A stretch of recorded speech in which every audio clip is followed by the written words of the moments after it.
دلوں کو جوڑنے، سچ کو ابھارنے اور امت کو جگانے کا پیغام۔ Aqsa T V. نحمدہ ونصلی علی رسولہ الکریم، اما بعد۔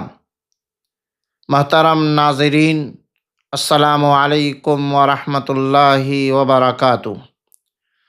آج ہم ایک نہایت اور اہم بنیادی عنوان پر گفتگو کرنے جا رہے ہیں، شاگرد کے حقوق، یعنی وہ ذمہ داریاں جن کا پورا کرنا ہر طالب علم پر لازم ہے۔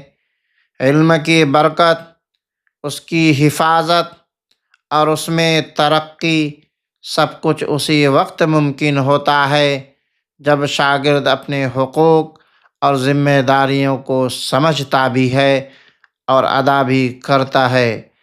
حدیث مبارکہ نبی کریم صلی اللہ علیہ وسلم نے فرمایا، طلب العلم فریضۃ علی کل مسلم۔ علم حاصل کرنا ہر مسلمان پر فرض ہے۔ یہ حدیث صرف علم کے فرض ہونے کو نہیں بتاتی، بلکہ یہ بھی واضح کرتی ہے کہ علم کے نظام میں استاد کی ذمہ داریاں بھی ہیں اور شاگرد کے حقوق بھی ہیں۔ شاگرد کا پہلا حق استاد کا احترام۔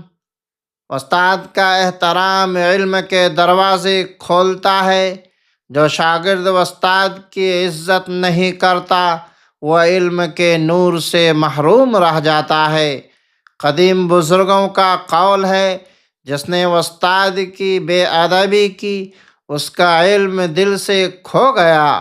شاگرد کا حق ہے کہ استاد کے سامنے مؤدب بیٹھیں، نرمی سے بات کریں، آواز اونچی نہ کریں۔ استاد کی مجلس میں اخلاق، خاموشی اور سادگی علم کا ادب ہے۔ امام شافعی رحمۃ اللہ علیہ فرماتے ہیں، میں استاد مالک بن انس کے سامنے ایسے بیٹھتا جیسے میرے سر پر پرندہ بیٹھا ہو۔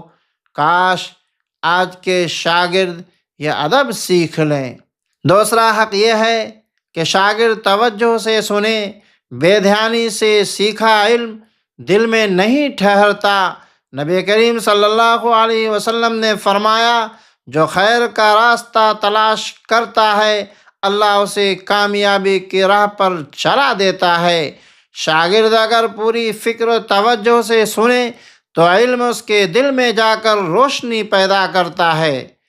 تیسرا حق نوٹس لینا، سوال کرنا، سمجھنے کی کوشش کرنا۔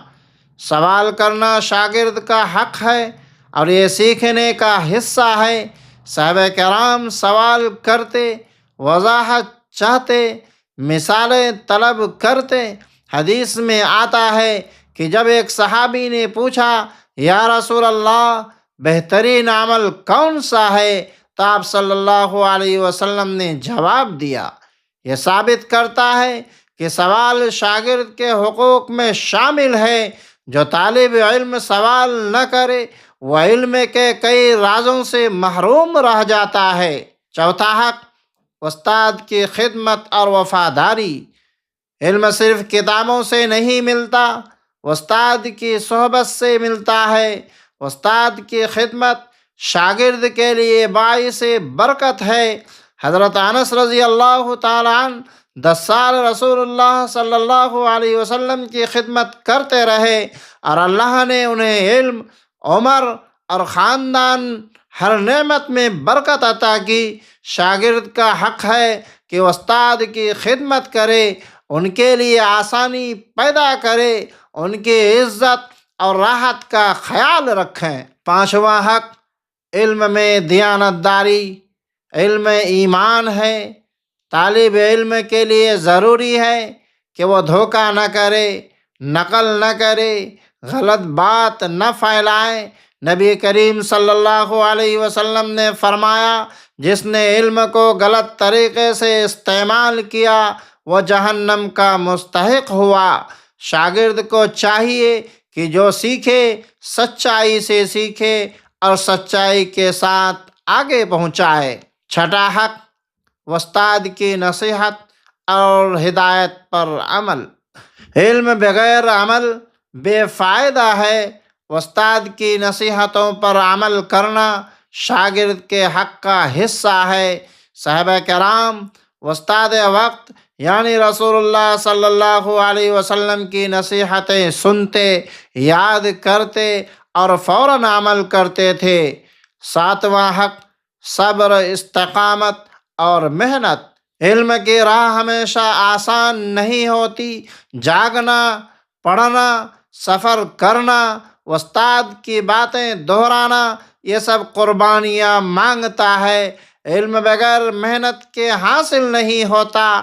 امام بخاری نے ہزاروں میل کا سفر صرف چند احادیث کے لیے کیا۔ شاگرد کے لیے محنت، صبر اور قربانی ضروری ہے۔ اسلام نے شاگرد کو عزت دی، مرتبہ دیا، ذمہ داریاں دی۔ اگر شاگرد اپنے حقوق کو ادا کرے تو علم مضبوط ہوتا ہے، استاد کی برکت نصیب ہوتی ہے، کردار سنورتا ہے، دنیا و آخرت دونوں سنور جاتے ہیں۔ یا اللہ ہمیں سچا طالب علم بنا، ہمیں استاد کا احترام کرنے والا بنا، علم نافع عطا فرما، اس علم پر عمل کی توفیق دے اور ہمیں دنیا و آخرت میں کامیابی نصیب فرما۔ آمین یا رب العالمین۔ والسلام علیکم ورحمۃ اللہ وبرکاتہ۔